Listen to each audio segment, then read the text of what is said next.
I'm so used to coming here that I always go up to the mount. Today I forgot. Have to speak from here. 今天是联合国的人权日，有很多国家今天也是有人权的活动。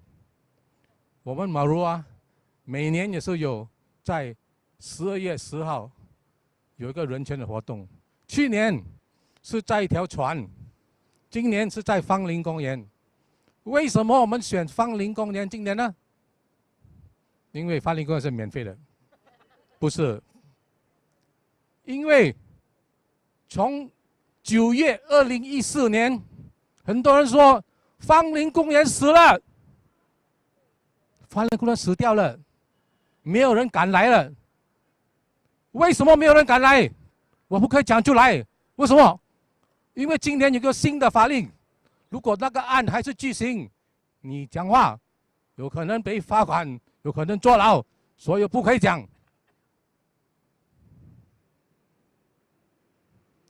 有很多人说，人权跟我什么关系？我是一个人嘛，人权有什么用？你们看历史，尤其是这最近100年的历史，很多人权的活动，开始是什么？就是一个人出来，一个人问，为什么这样？可以做好一点吗？可以改吗？一个人就变成几个人、几十个人、几百个人、几千个人、几万个人、几十万个人、几百万个人。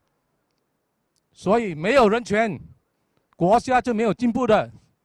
没有人权，人民的生活不会更好的。人权就是为民请愿，人权就是为民为国。当你们在网上说哦，我喜欢这个文章，我看读了，我跟我的朋友在网上分享，这个政策我看有一点问题了。或者你跟你朋友聊天的时候，你讲，这个我看做的不大好。芳林公园是新加坡唯一新加坡人可以来抗议，跟同时有言论自由的地方。每一个人的贡献都是很重要的。国家有难，匹夫有责。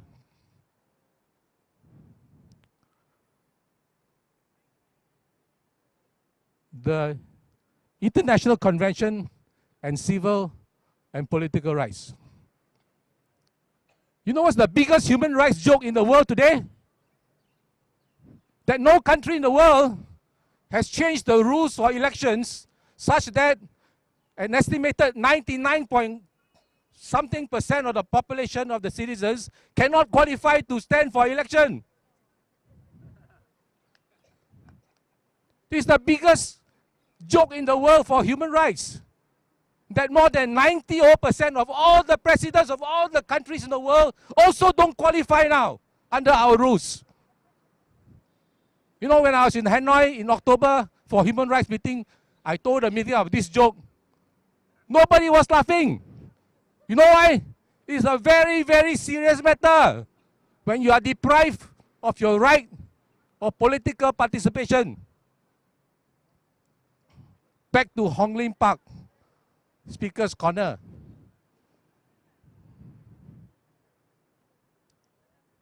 I mentioned earlier when I spoke in Chinese, nobody dares to come to Speaker's Corner anymore since September 2014. Why? I cannot talk about it because this year they passed a new law, the Administration of Justice Act. If I talk about a case, a court case that's ongoing, the person can be fined or jailed.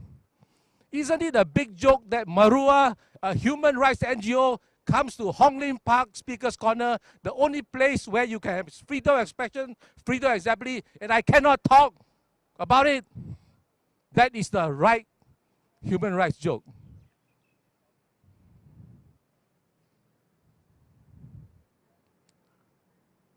Today's news Read the newspaper. Says, oh, the right to welfare. Comcare, the amount they pay out is a new record, $130 million a year. The number of households getting assistance, new record, 40,000 households. You divide 130 million by 40,000, you know what you get? Roughly $200 a month per household per month. Don't forget, according to the Economist magazine, Singapore is the most expensive city in the world. $200 average per household per month. We don't have a minimum wage. There are still people working for $5, $6 an hour. There are still about 100,000 people who earn less than $1,200 a month. You know, last few days there was this very hot news, you know. Travel agent closed down. Cleaner and her two friends saved all the money to go to Hokkaido to see snow, up in smoke. So travel agent comes to help, airline comes to help, now they get to go. But you read, how much is this cleaner earning?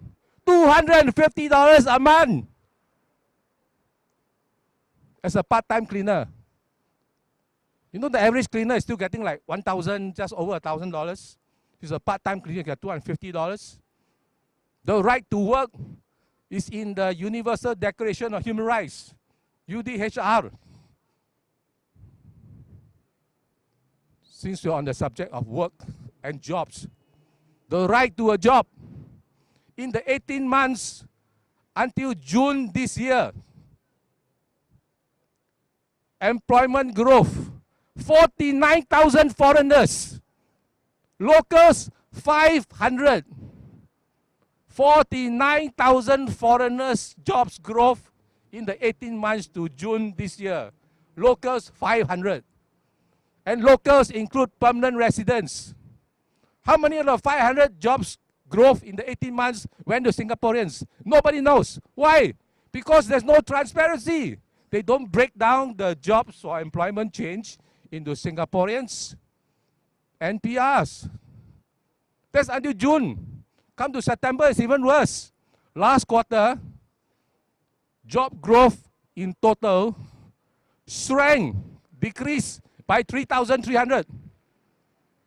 So can you imagine, if the 18 months to June, only 500 local jobs, and last quarter, 3,300 contraction, local and foreign jobs. How many jobs went to Singaporeans in the last 21 months? Maybe minus.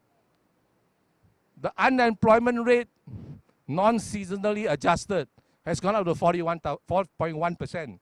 The number of unemployed has gone to 92,000.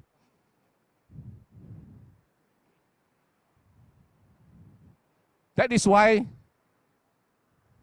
after discussing with my colleagues in Marua, we decided on the title, The Sorry State of Human Rights in Singapore. And now, I'm going to touch on the the sorriest sorry state that we are in. We are the only country in the world that from a cash flow perspective, don't spend any money at all on healthcare or public housing or pensions. Every year, our MediSave contributions plus the interest on all our MediSave accounts may exceed total government healthcare spending plus all our withdrawals from MediSave to pay for medical expenses and insurance premiums. If indeed it is still the case that the money coming in on the left pocket is more than the money going out on the right pocket, then we are still the only country in the world that is not spending a single cent on healthcare. Although government spending has gone up, $11 billion, much of this is not just operating expenditure on healthcare. It includes development expenditure on healthcare. Public housing. We have the most, or probably the most expensive public housing in the world, when you compare the price of our public housing to the income of the people in Singapore. Every year they tell you, the more flats we sell, the more money we lose. Why? Because we subsidize the flats. But if occasionally people ask in parliament, people ask in the newspaper, can you break down the price for us into how much you are charging for construction and how much you are charging for land? Silence! If you look at the cost, if you know the cost for land, then you ask yourself, are you really giving a subsidy or are you making money? Because, as the minister said in parliament, we charge land on HDB flats based on market rates. Fine, but give us a breakdown so we know how market are the market rates. Read today's newspaper. The consistent rhetoric. HDB flats are very affordable, you know. You earn less than 1,000, you can afford a HDB flat. And how do they justify HDB flat affordable? Oh, all the people who bought 4-room flat only use now 22% of the income. A few years ago was 25%. This kind of justification, if you use it in school, you'll get an F grade. You know why? If you measure the people who are already staying in the HDB flat, of course it's affordable. Because those who couldn't afford it in the first place didn't buy the flat. And those who bought the flat and can't afford gave up the flat already. So all the people staying there must always be affordable. What kind of school did they go to? Your CPF.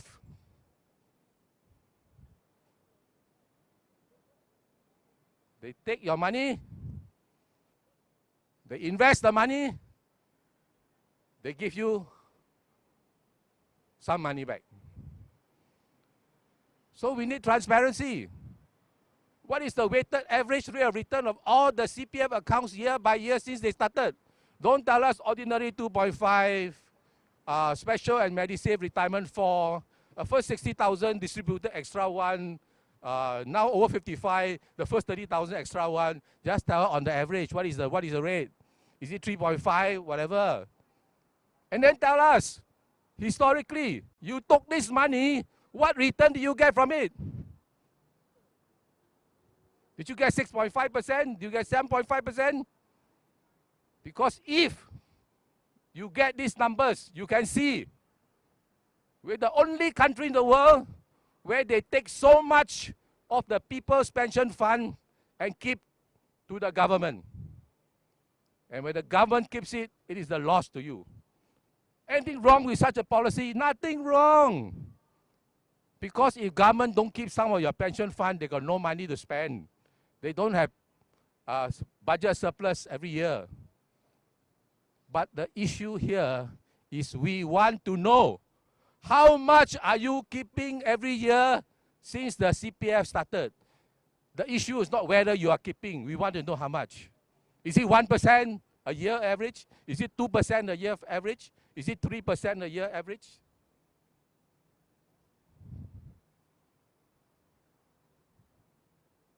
I'm going to end by thanking first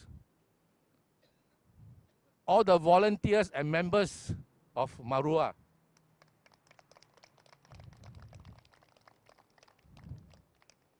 You know, Marua has no money, no office, no staff. Because we are gazetted as a political association, we cannot receive foreign funds, which in Singapore means if foreign funds cannot give money to you, all the Singaporeans also dare not give money to you. But what we have is priceless. We have all these dedicated volunteers and members who work for free year after year. And we had Brema, who became the president for 6 years.